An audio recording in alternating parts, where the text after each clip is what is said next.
prophétie et prophétie.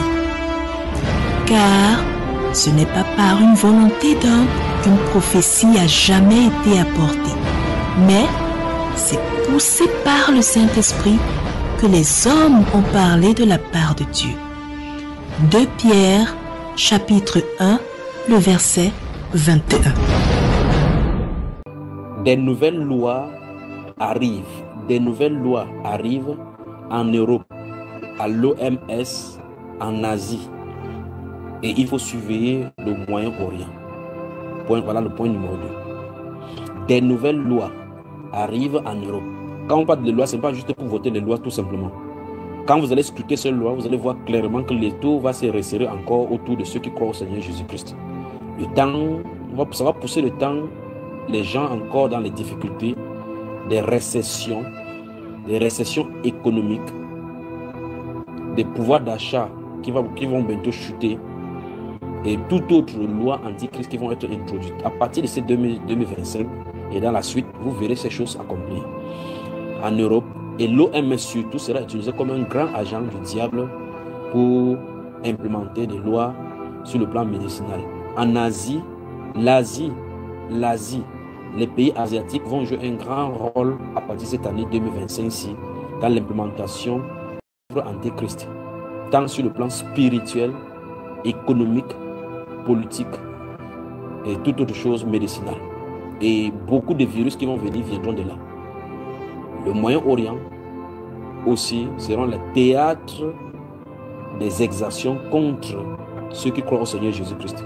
Les montées des persécutions pour tous ces disciples du Seigneur Jésus-Christ et les édifices religieux qui appartiennent au camp chrétien seront en danger dans ce domaine-là. Voilà donc pour le point numéro 2.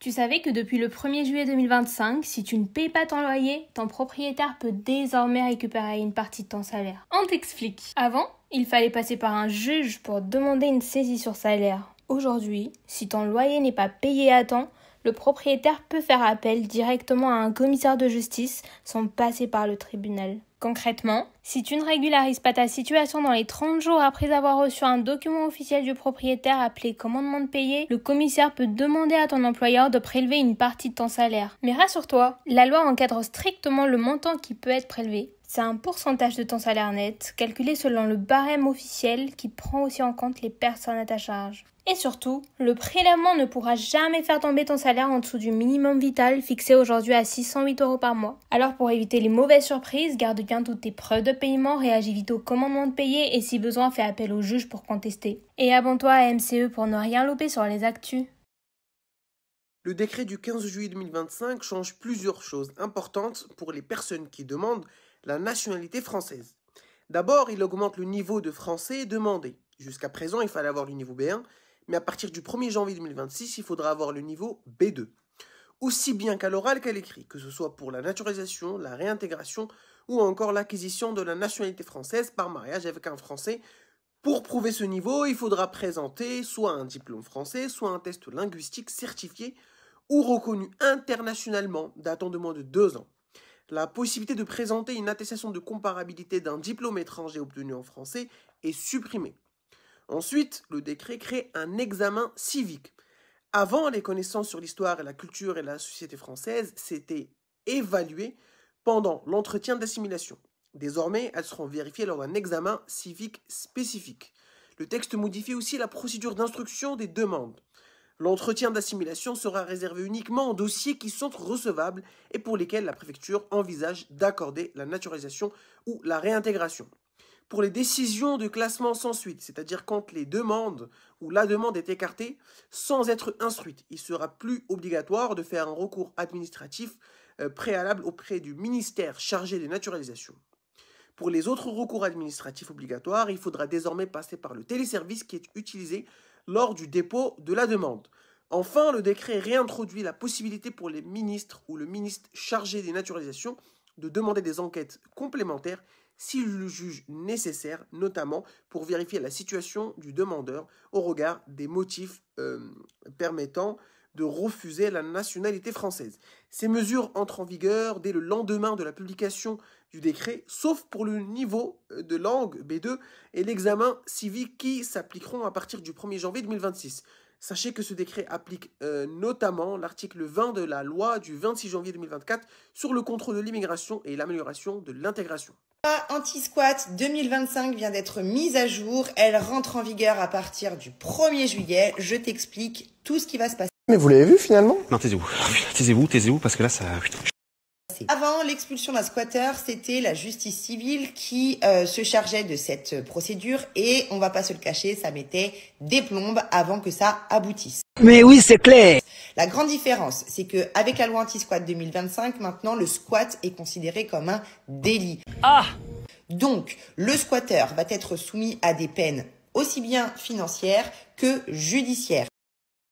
Et oui, tu m'as bien entendu. Il peut aller jusqu'à 3 ans de prison et 45 000 € d'amende, jusqu'à 5 ans de prison et 75 000 € d'amende pour les dégradations en bande organisée. Et là, aujourd'hui, la procédure est relativement simplifiée puisque c'est directement le préfet qui va se charger de prendre cette décision. Et normalement, je dis bien normalement, la procédure doit être réglée sous 48 heures. Ça peut aller jusqu'à 72 heures et ça c'est valable même si ce sont des logements vides ou alors des résidences secondaires. Et dernier point aussi, la trêve hivernale, elle va protéger les locataires qui par exemple ne payent pas leur loyer, mais elle ne protège plus les squatteurs. Donc ça fait beaucoup de modifications pour cette loi anti-squat. Dis-nous ce que t'en penses en commentaire et n'hésite pas à partager la vidéo.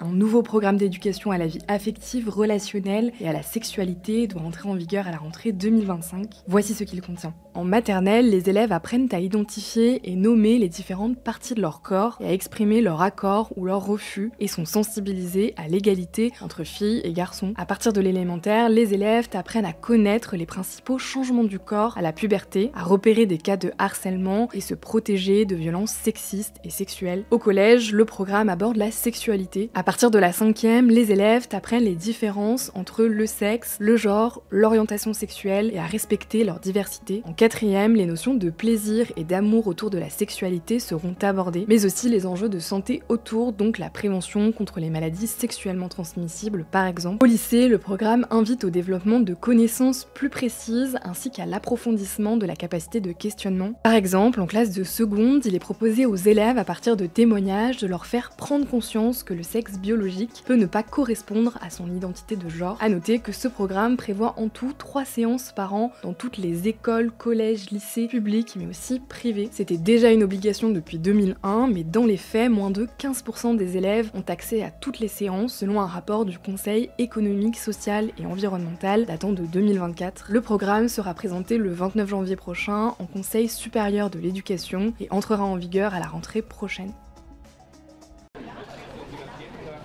L'Allemagne n'est plus le pays qui reçoit le plus de demandes d'asile dans l'Union européenne, selon de nouvelles données publiées par l'Agence européenne pour l'asile.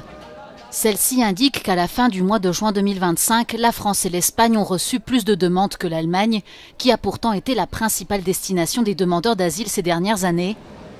Le nombre de demandes déposées par des citoyens syriens a considérablement diminué, avec 25 000 demandes de moins qu'au cours des 6 premiers mois de l'année précédente, notamment en raison de la chute du régime de Bachar al-Assad en Syrie en décembre dernier. Le Venezuela est désormais le principal pays d'origine des demandeurs d'asile. Cette augmentation est probablement liée à une politique d'immigration plus stricte aux États-Unis. Depuis que Donald Trump est redevenu président, son gouvernement a entamé une campagne de répression contre les migrants vénézuéliens qui se rendent aux États-Unis. En revanche, les ressortissants vénézuéliens peuvent débarquer en Europe sans visa et rester au maximum 90 jours dans les pays de l'espace Schengen avec leur seul passeport. La date du 10 septembre était fixée depuis plusieurs semaines et pourtant, au petit matin, ce mercredi, le mouvement Bloquons tout a démarré plutôt timidement. Barrages filtrants, blocages, rassemblements, actions de tractage, quelques manifestants ont essayé d'occuper plusieurs ronds-points dans de nombreuses communes bretonnes, souvent rapidement évacuées par les forces de l'ordre. C'est finalement au cours de la matinée que le mouvement a pris de l'ampleur. À Quimper et à Vannes, 500 manifestants ont été recensés quand ils étaient 2000 à Brest et 10 000 à Rennes où un bus en flammes a endommagé le pont de l'Alma. Sur l'ensemble de la Bretagne, près de 20 000 personnes ont manifesté. Les revendications restent les mêmes malgré la démission du gouvernement de François Bayrou et l'arrivée du nouveau Premier ministre à Matignon ce midi, Sébastien Lecornu. C'est que l'école puisse fonctionner, que les hôpitaux puissent fonctionner, qu'on revienne à la retraite à 60 ans avec des salaires dignes, c'est-à-dire qu'on soit en capacité de vivre et non de survivre comme ça se passe. Je suis là pour exprimer mon ras-le-bol, ma peur de l'avenir, la peur du chaos, la peur des guerres, la peur du dérèglement climatique.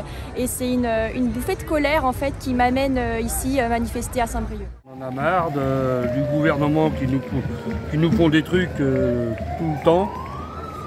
Et ils tapent toujours sur les salaires moyens. C'est la première fois que je fais des manifestations. Et puis là, ils veulent encore nous supprimer des jours fériés, comme le lundi de Pentecôte. Et puis on s'aperçoit qu'on sert de bonnes vaches à lait pour l'État. Parce qu'on donne, et puis ils sont toujours sur nous. J'ai toujours un goût très amer quand on parle des retraites. Quand on voit le changement de gouvernement successif, rien ne change. Les élections législatives, on avait l'impression de ne pas trop les avoir perdues et pourtant quand on voit qui est nommé, on les a bien perdues, donc moi ça m'agace. En marge des mobilisations, 13 personnes ont été interpellées dans le Finistère, indique la préfecture. La question du pouvoir d'achat, c'est une question en fait qui va plutôt vers la transition écologique. Si on suspend MaPrimeRénov', qui permet à des ménages qui ont des bas revenus d'isoler de manière performante leur logement, ce qui est bien l'hiver pour payer moins de chauffage, et bien l'été, parce qu'en ce moment, effectivement, on voit des maisons où on étouffe de chaleur, eh bien, si c'est suspendu, c'est pas bon pour le pouvoir d'achat des ménages. Si on stoppe les aides aux véhicules électriques, si on stoppe les primes à la conversion qui permettaient à des ménages aux bas revenus d'acheter un véhicule d'occasion moins polluant pour justement accéder aux ZFE qui étaient prévus, si on stoppe ça comme l'a fait le gouvernement, évidemment qu'on va perdre en pouvoir d'achat. Donc le vrai enjeu, c'est un enjeu de pouvoir d'achat parce que la transition écologique préserve ce pouvoir d'achat. Les énergies fossiles, elles sont importées, c'est 60 milliards par an, ça coûte très très cher et ça peut fluctuer du fait des conflits géopolitiques. Il y a des enjeux de pouvoir d'achat, d'emploi extrêmement importants aussi sur les renouvelables ou sur la rénovation des bâtiments, des enjeux de santé également.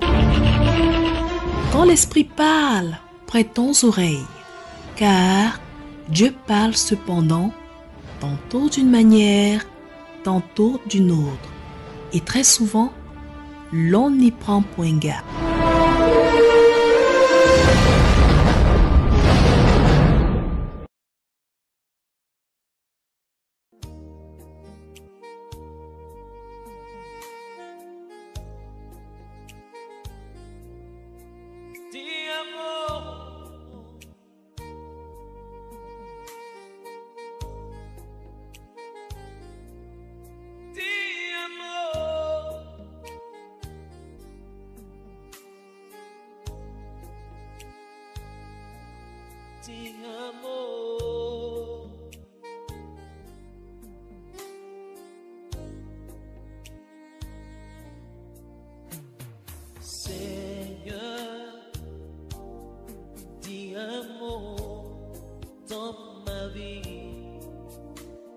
Seigneur, dis un mot.